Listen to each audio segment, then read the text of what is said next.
Is America rigged? It's been about a decade and a half since the big banks bundled together a bunch of junk mortgages into impossible to understand financial instruments that trashed the global economy, and nobody went to jail. And then there's the stock market. Fully 3/4 of Americans between the ages of 21 and 42 think they'll never achieve better than average returns through traditional stocks and bonds. Of course, they do have another option, one guaranteed to give them outsized returns. Just run for Congress. Thanks to federal disclosure requirements, we now know that many members of Congress are among the very best stock traders in the world. Imagine buying shares in a company that you regulate, or investing in defense contractors right before a war breaks out, or selling shares because you know before anyone else does that a global pandemic is about to break out. That's all happened. For ordinary Americans, or even celebrities like Martha Stewart, trading on inside information is, of course, a felony. But for elected representatives, it's an opportunity to make a killing.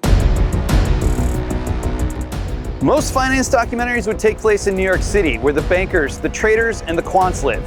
But we came to Washington, D.C. to find out how the politicians beat Wall Street. I'm James Poulos. This is Blaze Originals.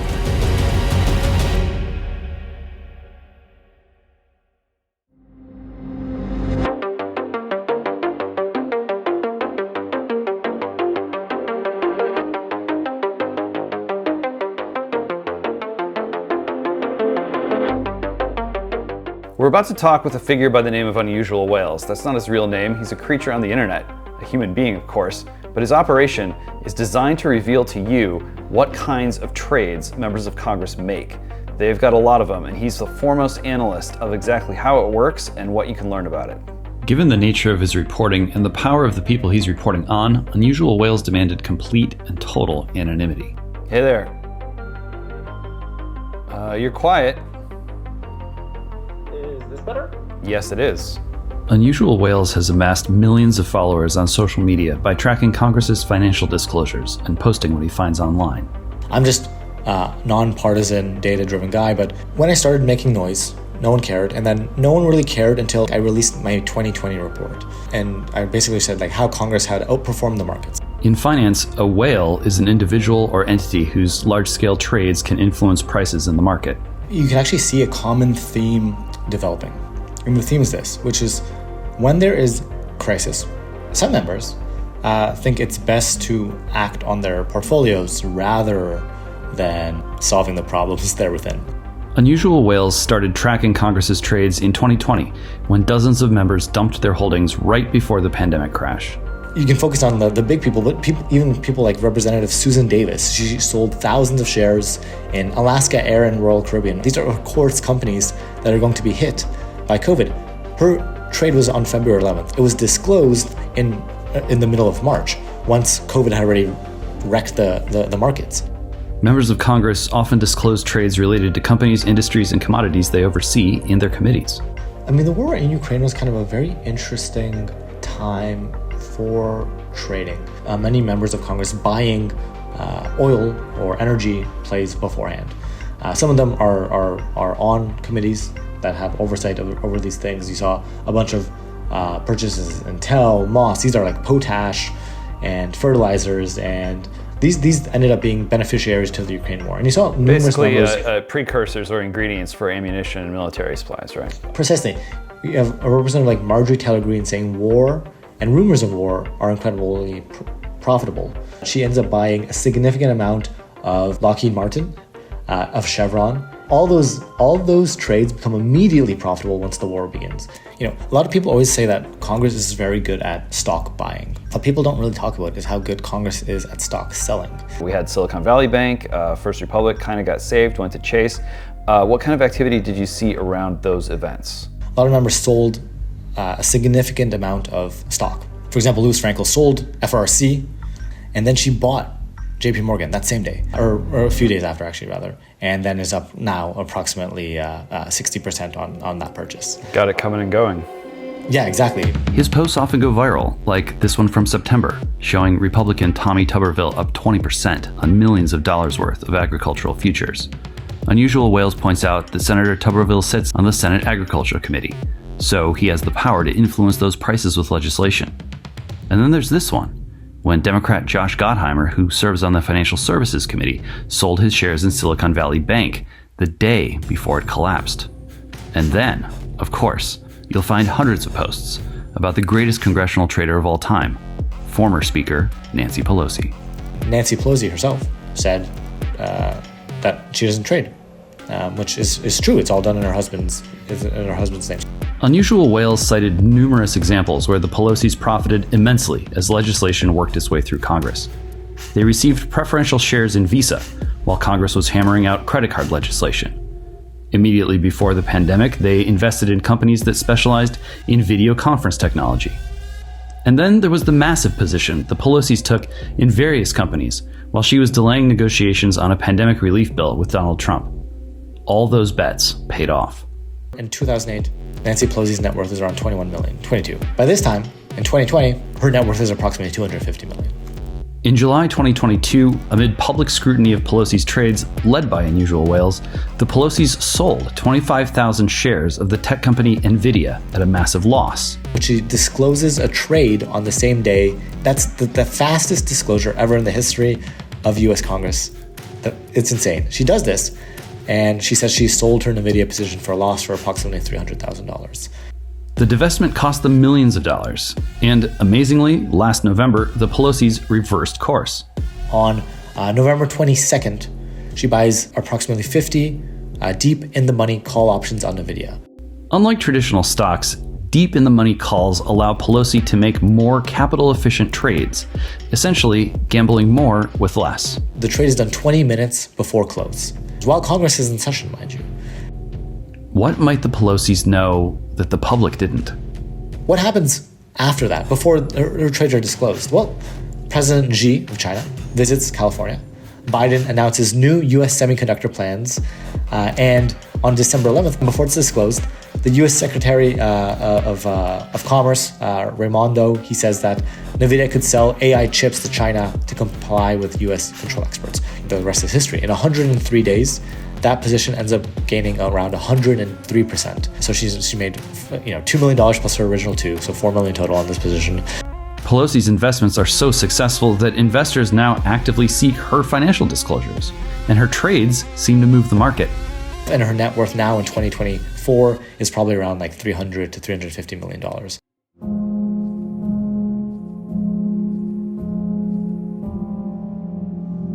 All right, so we're fresh from our interview with Unusual Whales. A lot of names got tossed around. Figured the only responsible thing to do is start making some phone calls. So we reached out to a number of representatives and senators who either helped advance legislation pertaining to insider trading rules or have been involved in the kinds of transactions that Unusual Whales talked about. So you figure one way or the other, these folks might have something important to say about what's going on. And so we gave them a jingle. And here's what we got. Representative Guest, radio silence, not going to be our guest. Jayapal, nothing. Kim, nothing. Krishnamurti, Nagoose, Sponberger, all nothing burgers. Representative Wild, not in the mix. We didn't even hear anything from Representative Ocasio-Cortez, who's been actually out front on this issue. Rep. Khanna, he was dancing with us a little bit, but ultimately he ghosted us. Not a good look, in my opinion, but hey, everyone's busy, so we'll make ourselves busy too. Senators, Brown, no answer. Gillibrand, Kelly, even Elizabeth Warren, no answer. We did get a few declines. Senator Merkley declined. Senator Ossoff declined. We did, from Senator Tuberville, not only get a decline, but a denial.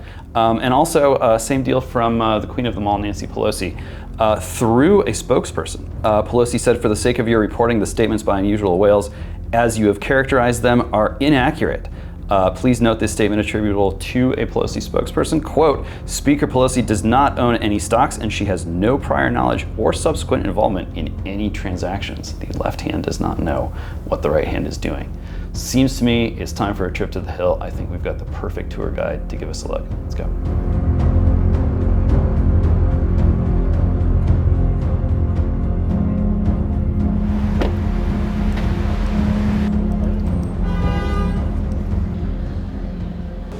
All right, so you can read it yourself. Welcome, please come in. Let's do this. This looks a lot like a podcast studio. It is a podcast studio. Yeah. That's where the magic happens. Incredible. It's a rainy late afternoon here in Washington, D.C. Congressman Gaetz is on the House floor doing a little voting, so we're waiting for him to wrap up and come over here and talk to us. We're cooling our heels in the meantime in this podcast studio here, which just happens to be the Congressman's office. Where's my powder?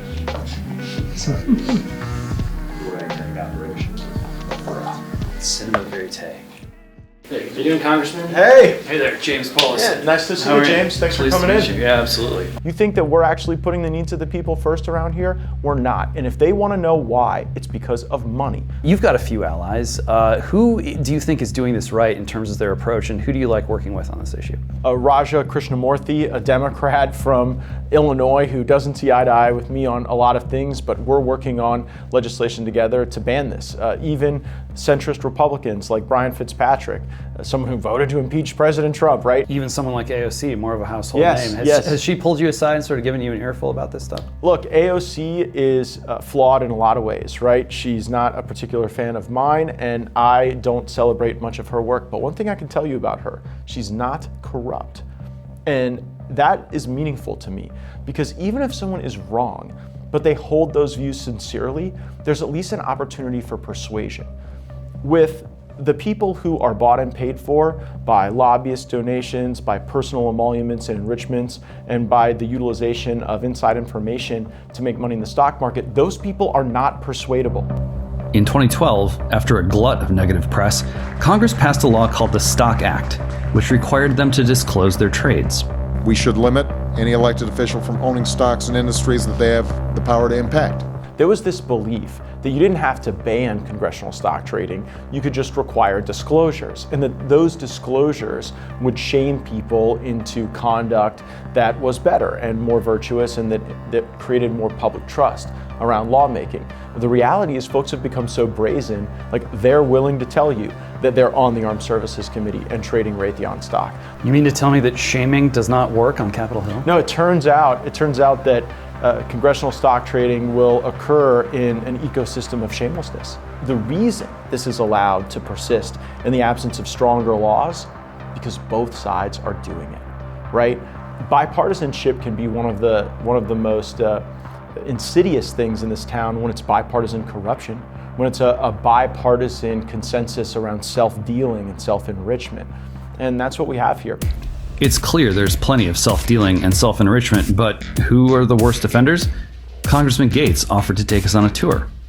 So one of the committees where people have a lot of information is the Appropriations Committee, because they can view almost any vector of government funding. And so, this is Mr. Rutherford's office. He's on the Ethics Committee and the Appropriations Committee. 152 stock trades. Stocks go through the roof. And actually bought Raytheon stock the day that Russia invaded Ukraine. Yeah, that's a big one. Yeah, I mean, imagine if every American could make money off of war. Yeah, setting aside the whole shame and ethics questions. How many more on our hit list here? There are a few more. I wish there were fewer on the hit list. I wish we could only stop at one or two offices, but as it turns out, energy is a sector that sees a lot of congressional stock trading. Sure. And we have members who are on the Energy Subcommittee of Appropriations, like Michael Guest, chairman of the Ethics Committee, and he's traded somewhere between tens and hundreds of thousands of dollars in energy stocks. He's been buying online gaming stocks and just making a killing on them. So you would think that the people that were on the Ethics Committee would be your best allies in this fight, but indeed they're some of the most prolific traders. And not only trading, but in the case of Mr. Guest, trading in an area where he has access to energy information more so than almost any other American. And no indication that he wants to maybe slow down, pump the brakes, recognize that there might be some appearance of impropriety here? It seems as though the pace is only accelerating. All right. Huge amounts of money sloshing around. Not a lot of accountability. Which building? Just the farthest one. Well, they have to uncryogenically freeze the senators for votes. While walking to the Senate offices, we passed two members who deserve mention. Senator Tom Carper, who profited from multiple trades in which he shorted or literally bet against the U.S. economy, and Senator Bob Menendez, who is indicted for receiving gold bars and other gifts from foreign governments. Why trade stocks when you can get the payment up front? If you were on your normal subway, if you were at the People Mover at the airport, you wouldn't think it's this thing. People get on these trains, they start taking photos. Oh yeah, no, the open air one is just like the only one of its kind, I think. Feels a lot like the Atlanta Hartsfield Airport's a king, right? And the challenge we have is a bicameral one. It's not just in the House, it's in the Senate too. Some people almost have the ability to see the future. And it's regulatory actions that sometimes people get an early look at. There was a case where Senator Mark Wayne Mullen bought a company that created a certain type of water meter, and just after that happened, Senator Mullen made a killing because the EPA required that type of monitoring that the company provided for in their technology. And it's interesting that Senator Mullen is also on the committee that oversees water policy and might know where the EPA was heading.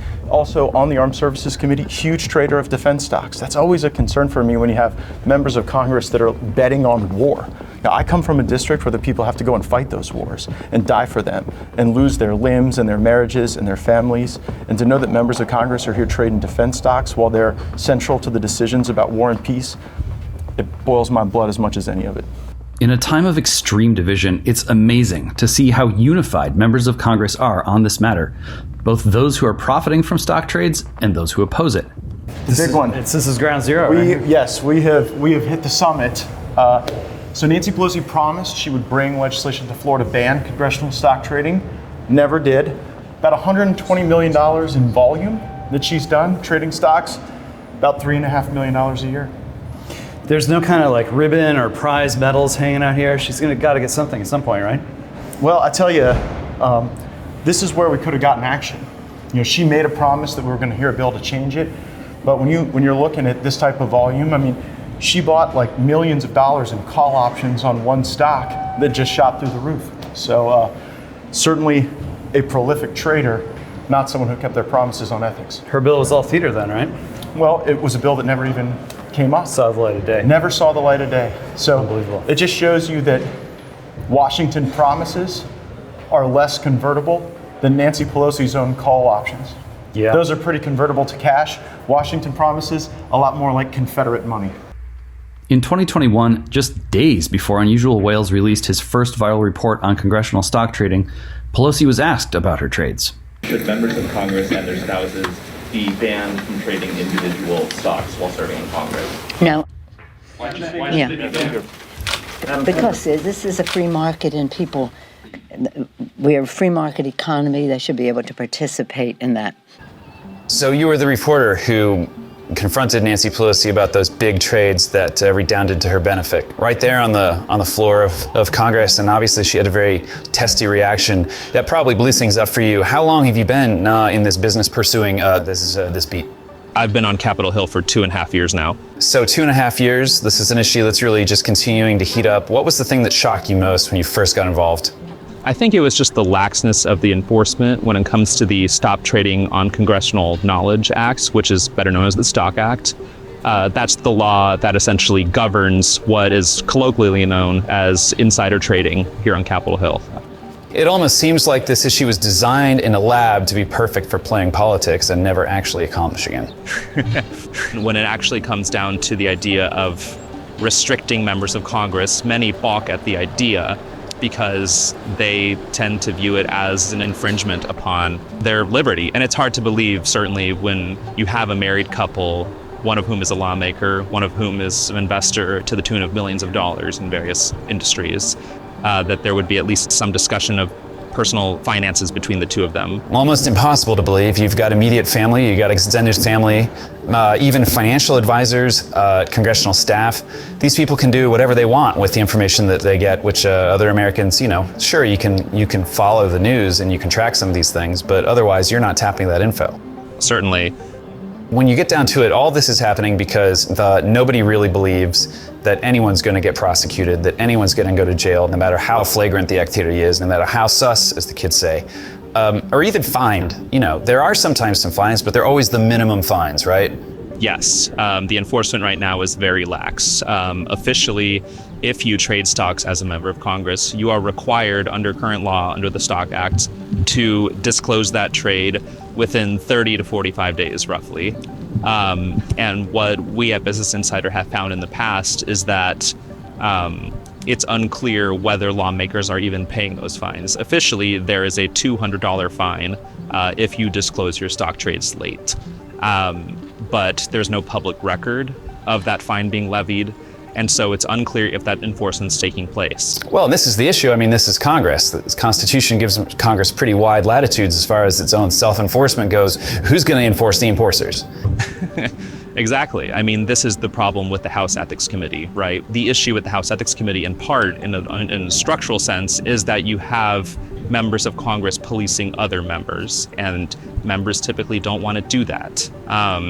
And so in actuality, it ends up being a committee that's driven largely by the imperatives of leadership, of congressional leadership.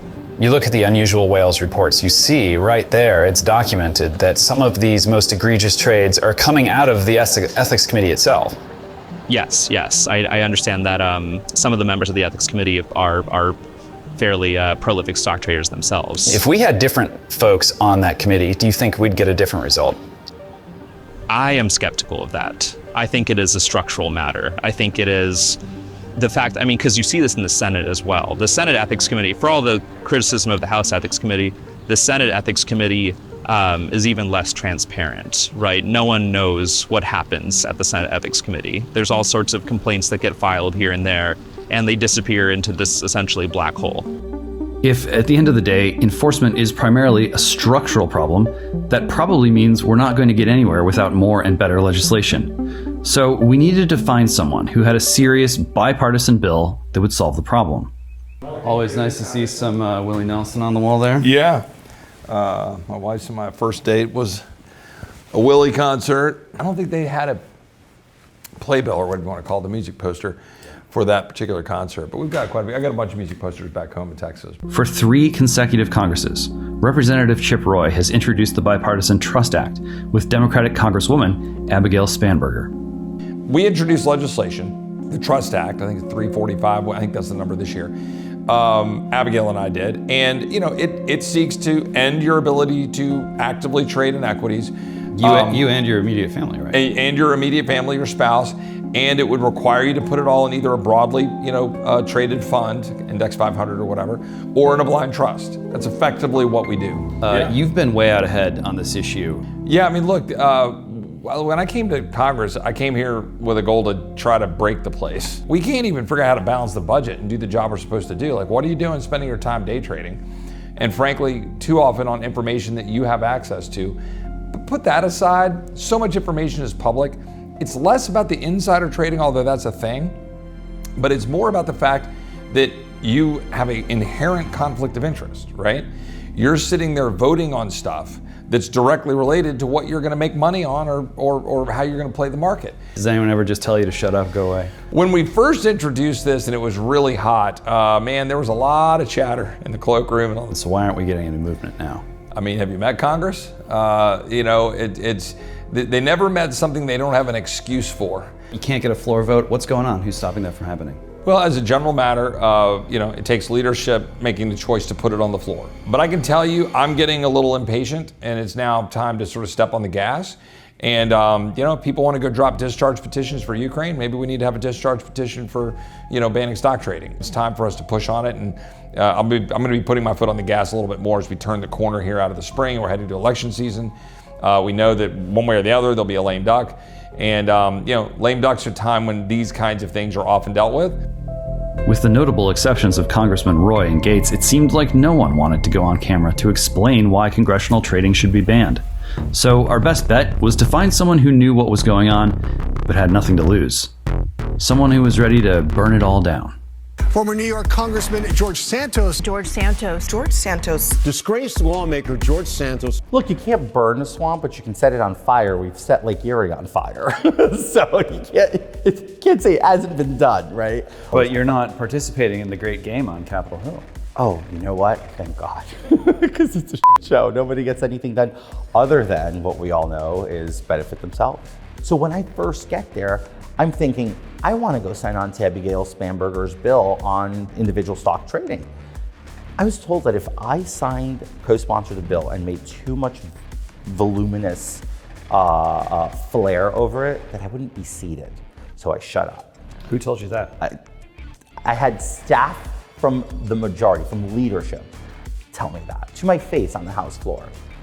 Like the threats that fly around are just absolutely insane. And I'm just like,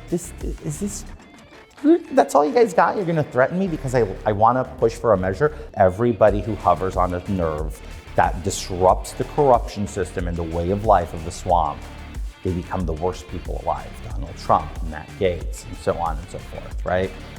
That's no different for me. I have no desire to be friends with these people. I have no desire to keep lobbyists alive. We talked to Chip Roy. He said he's getting impatient. Do you think there's going to be movement this year? No. How about 25? If the right people go into the House, we're losing Spanberger in 25 because she's going to go run for governor.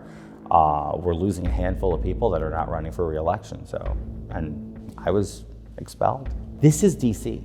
All these politicians. I'll tell you this, if we're able to pass a comprehensive reform on banning individual stock trading for members of Congress, I guarantee you'd see the largest a tsunami of retirements. There's nothing in it left for them. Who is really leading the charge on corruption, shadiness, dirtiness? Who are the most rotten of the rotten apples? Oh, look, if you just look at, I don't have the list. I wish I had the list in front of me because it would be easy to pinpoint them. But like off the top of my head, you got Pelosi, who's been there for 36 years. My pillow talk with my husband is when he's delusional, thinking that I'm going to go buy him a $40,000 bag. Pelosi's pillow talk with Paul Pelosi is, oh honey, by the way, today we did this, and then they're making $400,000 on the opposite side. My predecessor and now successor. Right, Tom Suozzi. He's a serial violator of the Stock Act. Serial, 100+ violations. If the Ethics Committee were actually investigating him and actually holding the standard of the fines that should be applied to Tom Suozzi, today, he would have been fined hundreds of thousands of dollars. And instead? $200 of a fine. Right? And then you get people who are kind of naive, interested, inquisitive, like Nicole Malloy's Stock Tips here in New York, right? She sees an opportunity. Now, here's a career politician. She's a political hack, really has no talent.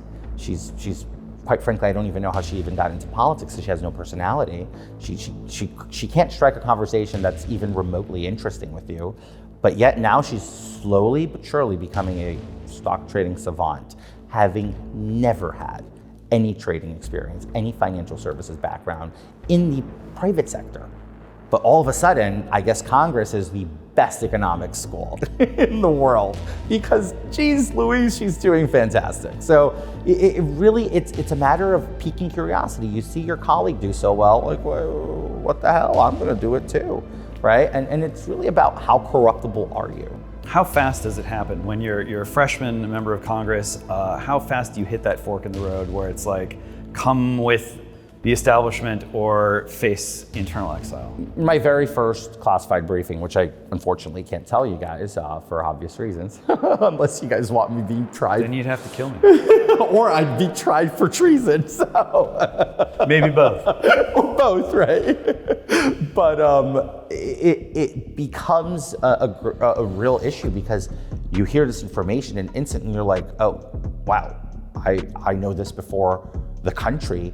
If that level of scrutiny that you received in Congress was applied to anyone else in that building or the people who are at the top of both parties, what do you think would have happened to them? You'd be running 535 special elections today if they were real. If they apply the same level of scrutiny to me, you'd vacate the whole goddamn building.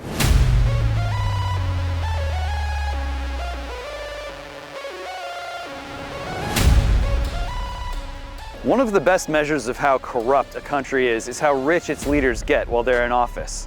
And by any metric, some of the most richly rewarded investors in the world are right here in this building.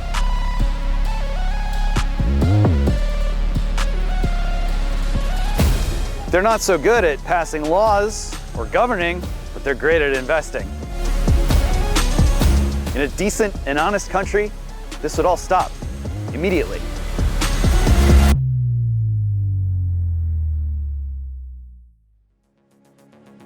I should have the Chinese spy and taken gold bars from Egypt. I would have been better off. I'm telling you, I would have been way better off. Nobody would have with me.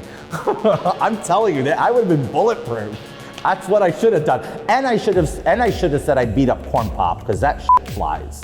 That lands really well. So it's an atmosphere like this that causes many Americans, especially Americans who spend even 10 seconds on the internet, to say, okay, secret prostitution rings, pedophilia, a cult, like it's cocaine sex orgies. Right. Madison Cawthorn was doing wheelies, I guarantee you, the day that story came out. I said, somewhere in Florida, Madison Cawthorn right now is breakdancing on his wheelchair because he was vindicated. The moment all of that started coming out, I actually called him. I'm like, Madison, how do you feel? He's laughing on the phone, just like, you're so bad with your tweet. I'm like, dude, were you doing like wheelies, like breakdancing with it? The circumstantial evidence, the kinds of videos that you're describing, it makes it seem very plausible that, it really has no bottom and it goes to a very, very dark place. I will say this though, I was surprised at one thing. The ratio to straight to gay sex is so weird. It's so much more gay sex on Capitol Hill than you are seeing any straight sex. I think that matters, by the way, because it's really indicative of the sodomy that takes place inside of our government institution known as Congress. It's really, holy crap. Like, you would think you're living in New York City or LA at that point, or San Francisco, wherever, Key West.